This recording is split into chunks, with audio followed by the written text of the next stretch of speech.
Hello, everyone. Good seeing you. Chaz Patrick here with the Patrick Connection. And I would like to say it's been a while. I hope you are doing well wherever you are in the world. And so, as promised, with this series, I like to interview all types of veterans who have either come from the Hoosier State and came back or made Indiana their new home. So, that being said, I have such a special guest. This guy's phenomenal in the veteran circles. I mean, he is very well known, definitely in the Bloomington area, but I would say probably throughout the state too, because he floats around. That being said, I'm going to bring to the stage Erik Coyne. He is the Chancellor of Ivy Tech Bloomington. Welcome to the show, Erik. Hey, thanks, Chaz. Great to be here. Hello to everybody out there and checking out the Patrick Connection. So good to be here. Glad to have you. How's it going up there as far as weather-wise in Bloomington? We had a ton of snow Sunday into Monday, but I think we've all mostly shoveled out. We've got our parking lot mostly plowed now and salted. So we're back at school today. We had a couple of virtual days, but back today. All right. Well, I was gonna say we were due for snow. I know it's been a number of years since I've seen more than 6 inches in southern Indiana. So, we just try to maintain and do best what we have, right? That's right. Yeah. Growing up here, it seems like every winter break, it was always just, snow forts and snowball fights and sledding and all that kind of stuff. And I just haven't seen that in a long time. So it's good to see the snow back. I agree. Same. All right, then. Well, we'll go ahead and get into it. So let's talk about your military service. Like, what did that look like to you during your time in? Yeah. So first off, it's an honor. Thanks for inviting me to be here. Really appreciate it. Again, it's an honor to be here and honor to really get an opportunity to work with veterans across the state and to support each other. There's a ton of initiatives here. We'll get to some of that, but Indiana's really, I think, been a leader in veteran support and in vets, and what you're doing is just tip of the iceberg. So really appreciate all the work that you guys are doing. Yeah, so my military journey really, I think it really is grounded in a understanding of world dynamics as a child growing up. My mom is German, and I spent a lot of time visiting Europe. I was an exchange student in Germany in eighth grade, and so I got an opportunity to see. This was before the Soviet Union fell, so I had an opportunity to kind of really get a sense of how important the U.S. military was to world affairs and how deterrence works. And I don't know that I fully understood those words when I was young, but I knew that there was a bunch of Americans who were in Germany and in Europe prepared to keep my grandma and my family members safe. And so that really had an impact on me. My father had been in the Air Force as well. He and my mom actually met here in Indiana. So at Bloomington Hospital, they met there. He was working his way through school after he got out of the Air Force, and then she was a nurse there, and then and then I was born there. So it's kind of crazy how that. And now I'm here in Bloomington again. We'll talk about that. But that was really how I was kind of grounded in service. And then the opportunity came to attend the Air Force Academy straight out of high school. So out of high school, I attended the Air Force Academy out in Colorado Springs, spent 4 years there, and then went on active duty as initially sort of base support. On the Air Force, we called it services. So we had all the MWR, the morale, welfare, recreation, all the different business activities on a base. That really helped me understand business in a way that I don't think most military careers allow you.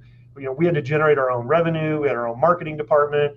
We, when we had to make sure our hour, we had to be open, and how does that work? And hiring employees, we had non-appropriated funds, which means they don't come from the government. You've got to generate those funds yourself. So how do we make our bottom line? How do we make our ends meet? And how are we good fiscal stewards of the money and how to making that all work? So I learned a lot of valuable lessons, met a bunch of amazing people in that process. Started out in Oklahoma City at Tinker Air Force Base, then From there, I deployed to Turkey. Got to spend some time in Southeast Turkey. It was a phenomenal experience. Really enjoyed that. Supporting Operation Northern Watch and enforcing the no-fly zone over northern Iraq. And then from there, was stationed in Mildenhall, England. And that's where I got an opportunity to transition over to the logistics side of things. And I spent a year working for the maintenance group and really got to see aircraft maintenance, how that all works, how that, how the support side, which I had come from, and the maintenance side, ensure our planes get airborne. And so all those pieces kind of working together to seamlessly make the mission happen was really a great opportunity for me. So I spent about a little over a year doing that, and then went back to services, my support career field, and spent the next 2 years there in England working on that. And then again, tons of great folks. We had about 250 people in our flight, is what you call it, in the Air Force. And so it's kind of like a company in the Army or the Marines. And so I was a flight commander, kind of like being a company commander, and had about 250 folks from all different types of employment categories that we could have, because we were overseas. So we had, English, civilian employees. We had English non-appropriated employees who worked in a lot of our clubs and our facilities. We had, U.S. enlisted and officers on the Air Force side. We had U.S.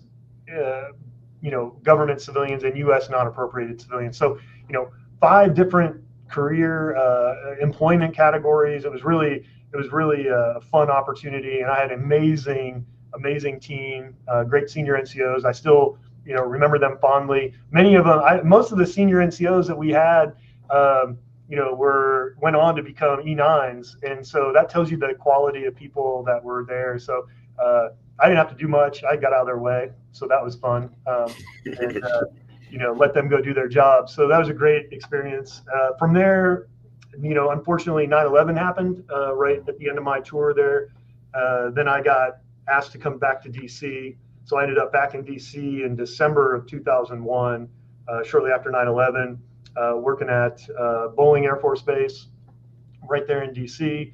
And it was about a year and a half into that role where I got an opportunity to go to law school and attended law school up in Baltimore.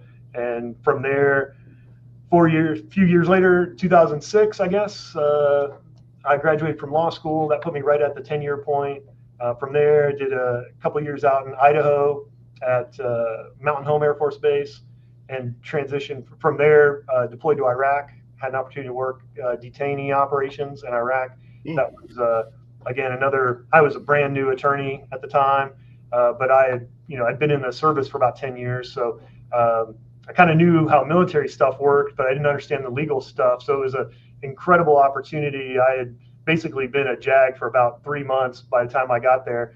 And, just amazing people to learn from and experience to, you don't, in a deployed environment, you don't have a lot of time to, sit back and let things kind of figure things out. You need to know. So it was a super quick learning curve, but really set me up well for my future. Met a lot of amazing people, had a great experience. And from there, came back, went to McChord Air Force Base in Tacoma, Washington. Mm-hmm. And from there, did a year of schooling after that, and then 3 years in the Pentagon, working for as a deputy legal counsel for the chairman of the Joint Chiefs. Again, another amazing experience, working with some tremendous people, really, really laser focused on our national security and our national security policy, and how decision making impacts not just our troops and our service and our force, but also our partners and our international relations. And so really got a really good strategic picture of how we operate. So I've been, up to that point, really fortunate with all the different assignments. Then got an opportunity to go work for the senior Air Force attorney, military attorney, Lieutenant General Harding, and just another amazing opportunity to be mentored and to be guided in my career. From there, went over to Japan, where I was the senior attorney on at Misawa Air Base, way up in northern Japan, where we have a F-16 Wild Weasel base, and we were the legal weasels. Again, great opportunity, tremendous team, had a lot of fun. Snows a lot there, so we got a lot of snow up there, but really, really tight-knit group, great camaraderie. Came back to DC, was the senior attorney at Andrews Air Force Base in Maryland for a year, and then went off to school again for a year. And then after that, went over to U.S. Forces Korea, where I was the deputy JAG for General Abrams over in Korea. And again, all these experiences. I mean, I was super blessed in my career. I worked with and for amazing people, and who really took time out to mentor me and help me along in my career. And so I take a lot of pride in that. I know I was taking, I know people looked after me. I know people helped me along the way, gave me, whether it was, quiet little course corrections or sometimes loud course corrections. But that kind of mentoring really helped a lot. And I try and pay that forward and help others. And so after Korea, while we were there, the opportunity, really kind of the decision to retire came up. I'd been in about just over 24 years at that point, and decided to retire. And I had grown up here in Bloomington. And so when we were thinking about places to retire, this was obviously one of the places on the list. There was a handful of others. We did a bunch of analysis. My wife was a classmate of mine at the academy, and she also ended up retiring as a colonel in the Air Force Reserves. And so she had a really quite a phenomenal career of her own. And we just were like, where are we going to be? Where can we do the most good? Where can we provide benefit to our community? How can we make a difference? And so ultimately we decided to move back to Bloomington, and didn't have a job, wasn't sure what I was going to do, but we were like, we'll figure it out when we get there. And COVID hit. And so this is March, getting ready to retire in March of 2020, and then COVID hit. COVID hit in March of 2020, really February of 2020 in Korea. And so we ended up moving, kind of hit or miss. Are we going to be allowed to leave? Are we going to be allowed to, it was every day, every week was kind of a different, we're going, we're not going, we're going, we're not going. And then finally in June, they let folks who were retiring leave the peninsula in Korea. So we flew back. Kind of changed all of our plans. We had all these like retirement post career. We're going to go tour Asia and Europe and then make our way back to Bloomington. And we just came straight here. And so, tried to figure things out once we got here. But so kind of in a nutshell, that was my career. A lot of amazing people that I worked with, a lot of phenomenal experiences along the way. I got to fly in an F-16. I got to fly in a bunch of different airplanes. I got to jump out of airplanes. I got to do a bunch of things. So it was a tremendous experience. Well, that's fantastic. I was going to ask you, so what was your most favorite place you were stationed, and let's just go with the most favorite place you were stationed? I think it's an interesting question, because where you are in your life. So I served, 24 years, and along the way, we had 2 kids. There was the first, we had our first child when we were, I think I was 7 years in. So I kind of look at my career in those two buckets, and really in 3. There was like pre-kids, and then there was while the kids are young, and then there was while the kids are teenagers and older. And I think, while we were young, we really enjoyed our experience over in England. The community was great. The people were friendly. We got to travel a lot. We got to have a bunch of amazing experiences. So that was a phenomenal experience. And so that really sticks out. I think while the kids were young, we really had a great time out in McCord in the Pacific Northwest, out in Tacoma. A lot of outdoors activities, a lot of things to do. And then as the kids got older, sort of that preteen, teenage, Virginia is kind of home to them. We really enjoyed it there, but it's hard to top, northern Japan, Masala, that overseas environment. You just, you see and experience and learn so much. And out in the rural areas of Japan, they don't speak a lot of English, so you had to learn some Japanese, and you had to, figure out how to communicate with your hands. And point at pictures, and Google Translate was just coming online, so that was got to use that quite a bit. But yeah, so I look at my career kind of in those three buckets. Those were our favorite, I think, assignments. I think professionally, it was really hard to beat working on the chairman of the Joint Chiefs staff.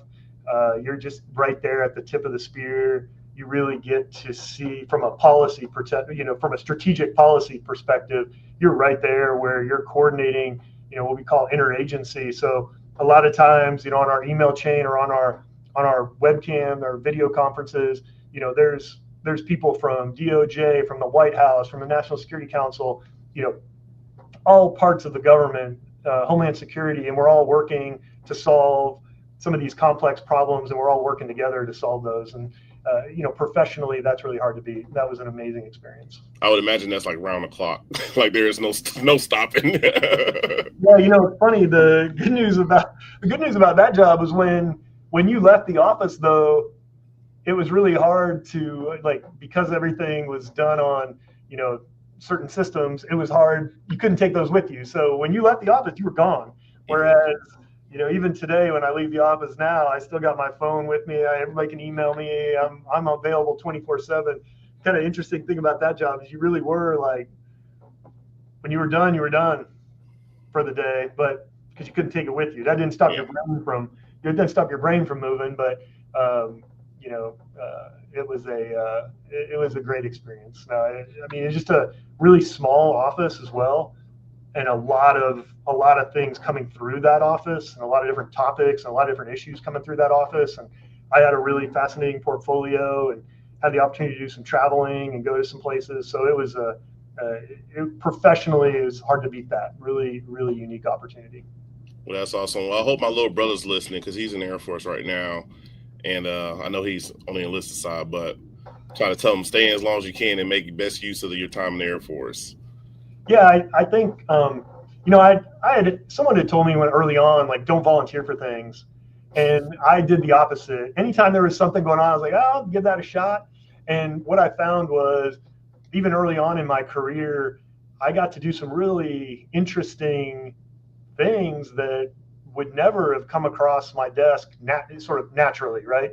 You had to put yourself in those situations, and so I felt really fortunate. I had even from early on, I had some really, really good commanders taking care of me and being like, hey, this is going to push you outside your comfort zone. Try this. And I think people need to be willing to do that. It just changes, you find pretty quickly it's no longer outside your comfort zone. It's pretty quickly inside your comfort zone, and you're able to navigate that. And it just makes you, better at your job. It also makes you a better teammate because you can help more when you know kind of more broadly what's happening. So it was early on I learned volunteer for stuff. It's okay. You'll be all right. It's good to know. Yeah. Good to know. Well, I was going to say this actually kind of takes us into the next part. How did your military service help you to transition to who you are today? Yeah, I think it goes without saying I wouldn't be who I am without those really 28 years of service.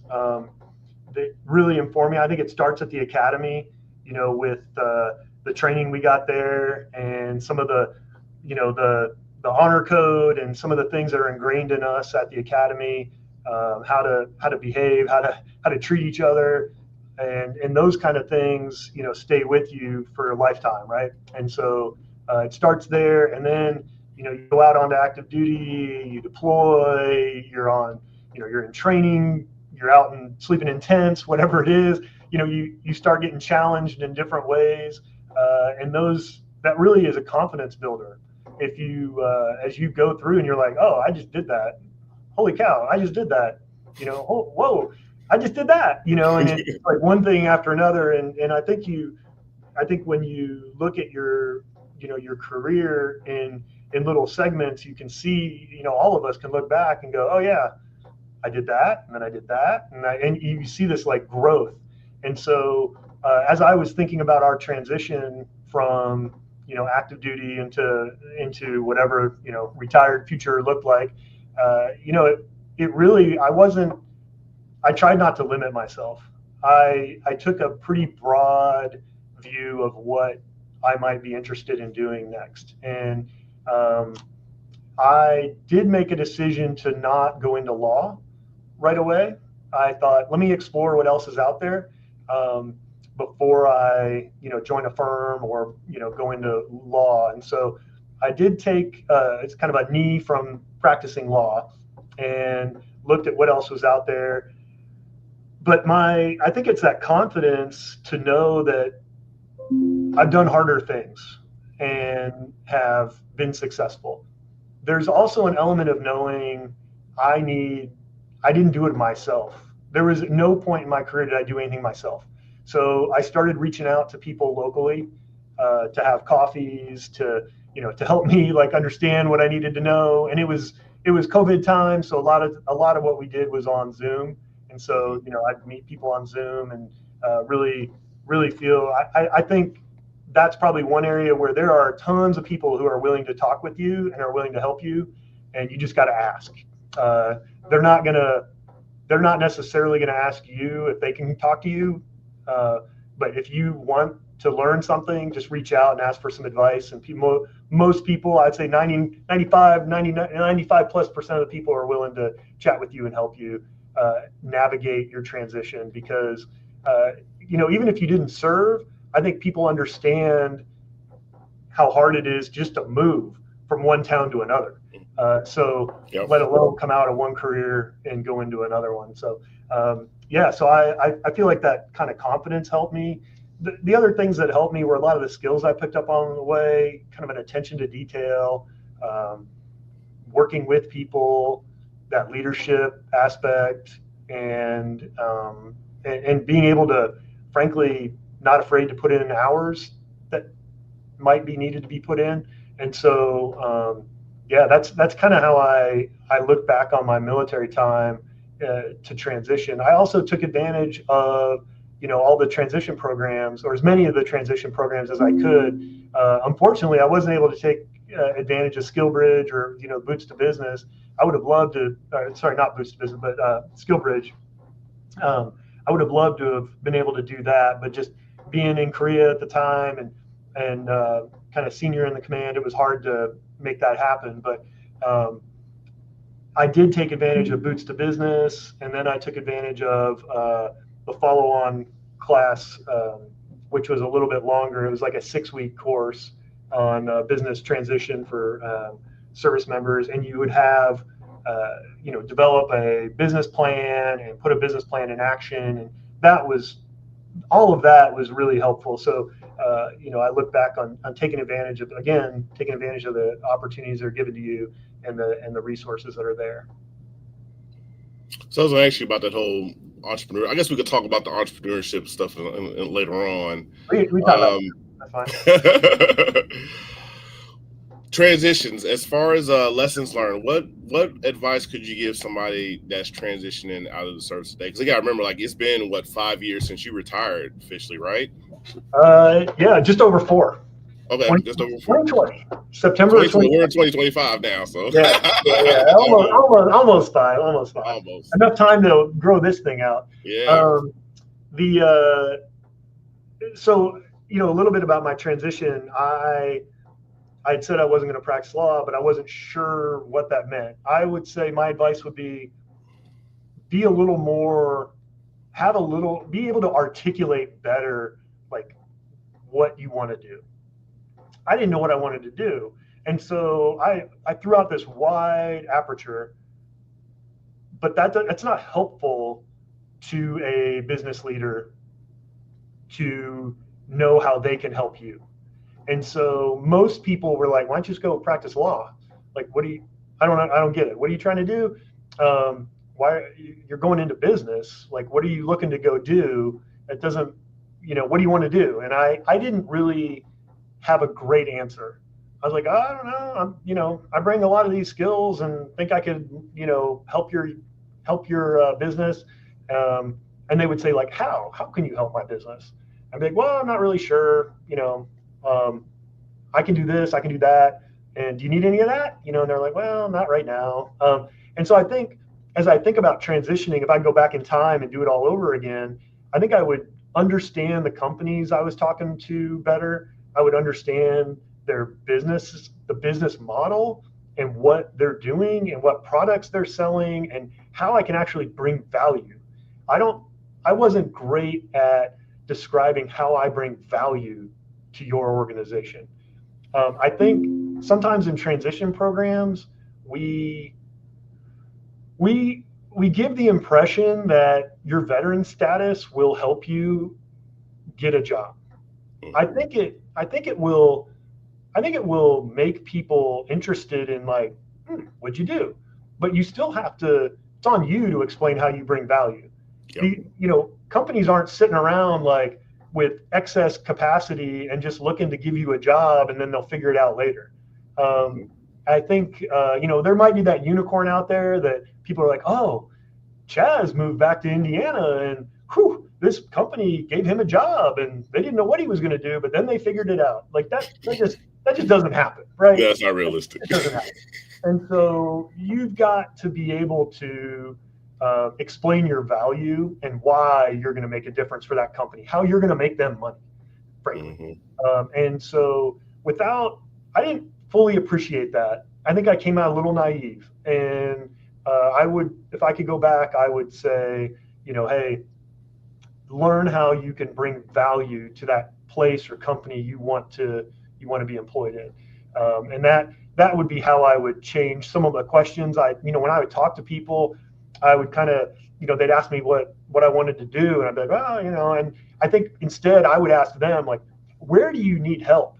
How do you see value? And I don't know that I fully embraced that quite the way I could have.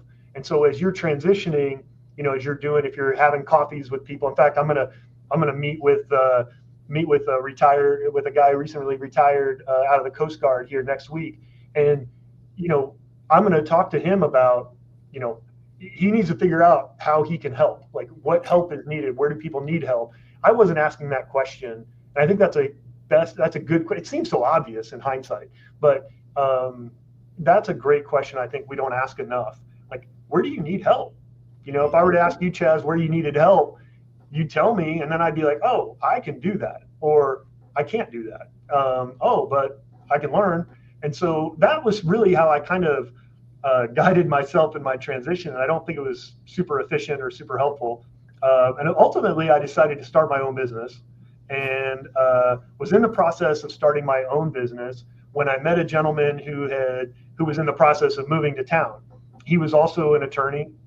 He had a software business, and he was moving it to Bloomington.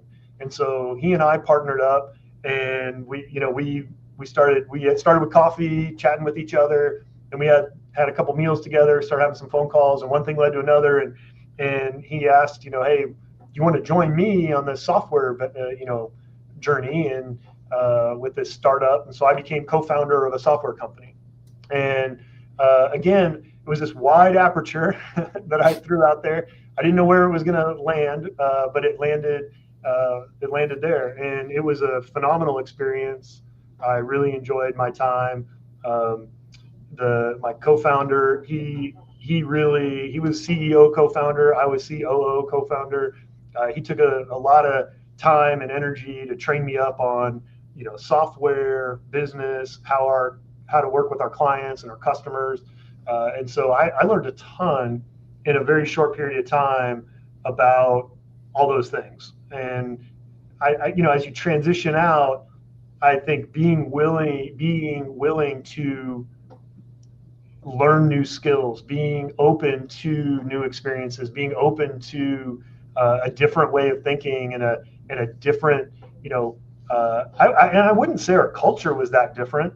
I mean, we still ran we tried to run a honest business and, very guided by, integrity and principles that, we both believed in. And so, and we were mission focused. And so I don't think that was that much different. We were just selling software instead of, launching airplanes. And so, being willing to do that. And so we had this software company, and I learned a ton from that. So my transition, if you had told me 6 months earlier, hey, you're going to be the co-founder of a software company, when you retire, I would have been like, yeah, that doesn't make any sense. I don't have any software background. But, I learned a lot, a lot of YouTube videos, a lot of Googling, a lot of Microsoft training videos, all that kind of stuff, and got up to speed pretty quick to do that and work with our customers. But literally, like, we kind of joke, two dudes in a basement. I mean, that literally was our company. He and I in the basement, in his basement, figuring this stuff out, sitting back to back, talking to each other. And then, eventually we grew, moved into an office in town, and now continue to grow. And now I'm no longer there, but it was a phenomenal post-transition job to really learn a lot about not just business, but also our community and being a part of the entrepreneurial ecosystem and getting to know all those players. So it was a really interesting journey. Well, that's fantastic. I think that definitely positions you well to where you are today, right? I like to think so. You're doing good so far. Look, right. See you here. So yeah. I got awesome. But now I'm at Ivy Tech, and really that journey to being chancellor here of a community college. Again, like if you had told me 6 months before, hey, you're going to be the chancellor of a community college, I'd have been like, nah, that's not going to happen. But being open to things, a neighbor approached me and asked me if I would be interested in teaching a class at Indiana University on public policy. And I was like, yeah, I'm interested. Tell me more. And we chatted about it, and I became an adjunct faculty member at IU. And I found that really rewarding. I really enjoyed the engagement with the students.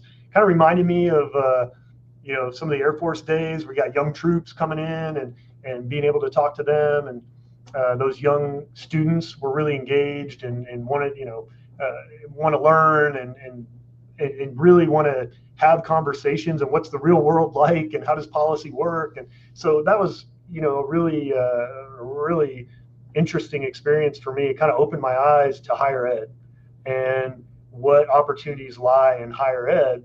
And so I started just kind of keeping my eyes open. And one day I was probably 2 months into being an adjunct teacher. And one day the LinkedIn, I was on LinkedIn. So, as you transition out, right, LinkedIn is you're always on LinkedIn. Always on LinkedIn.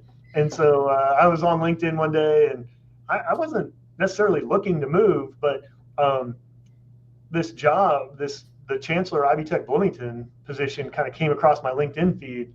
And so I was like, what's that all about? And, just being curious and exploring that. And I went out and had a drink with the current chancellor at the time, and spoke to her about, hey, what's this entail? Can you describe it? We talked through it.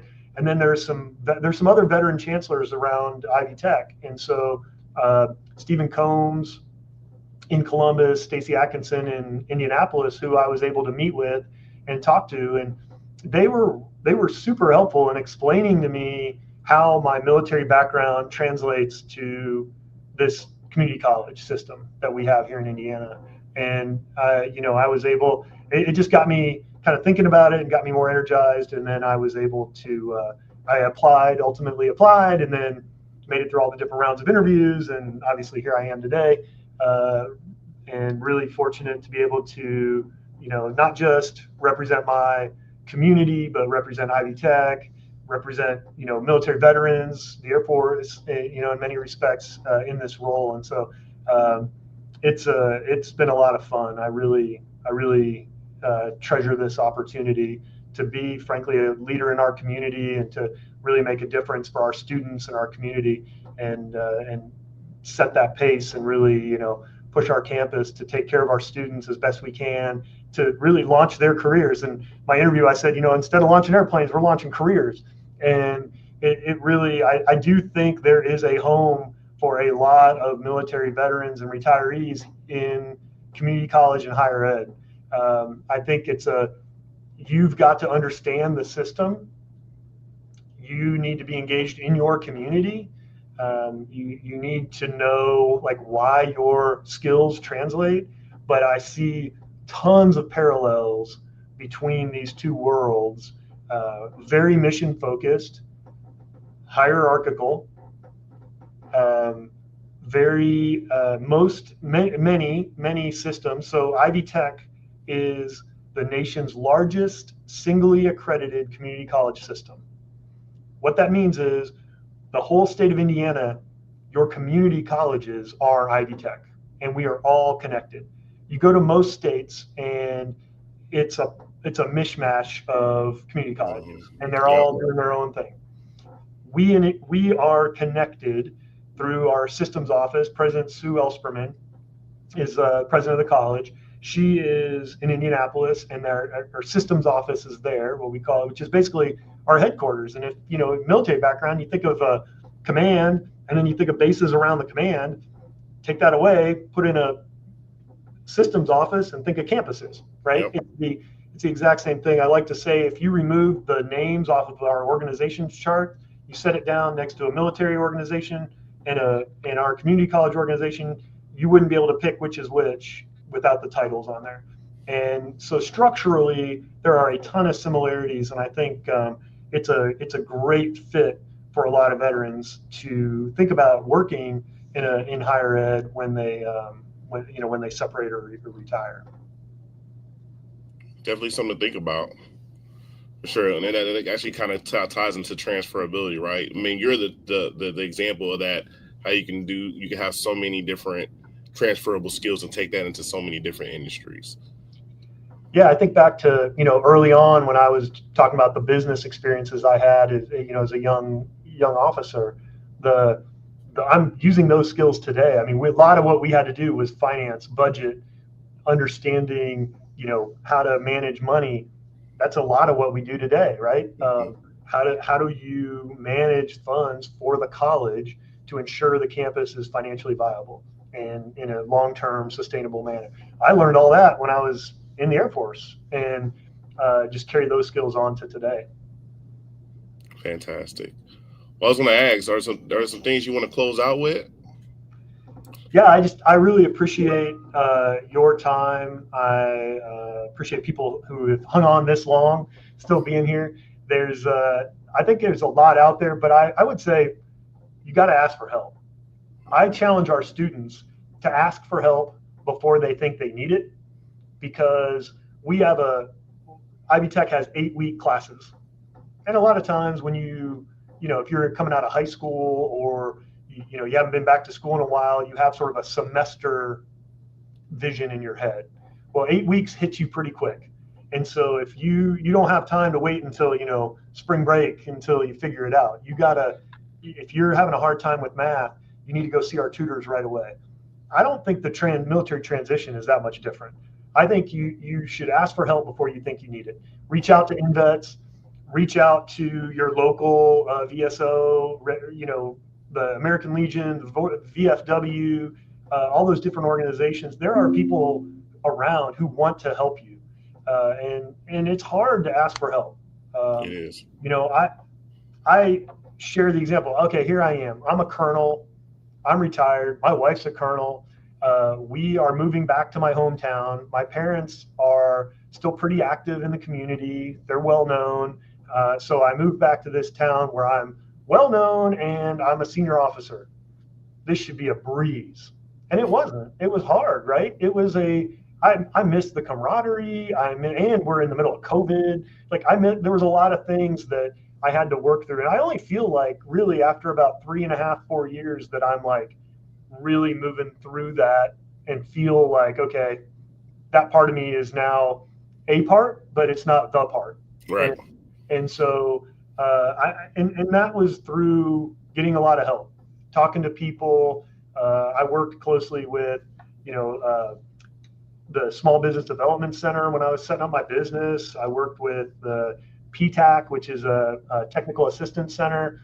A lot of people, and if you're a veteran, you unlock even more resources and more benefits through training. And I helped teach some of the Boots to Business classes after I retired, and that was helpful, just to build those relationships and those connections. And so I would say, don't be afraid to ask for help. You are not alone in this journey. A a lot of, it is not an easy journey by any stretch of the imagination, but there's a lot of organizations, especially here in Indiana. There are a ton of folks here in Indiana who want to see you succeed and are going to help you.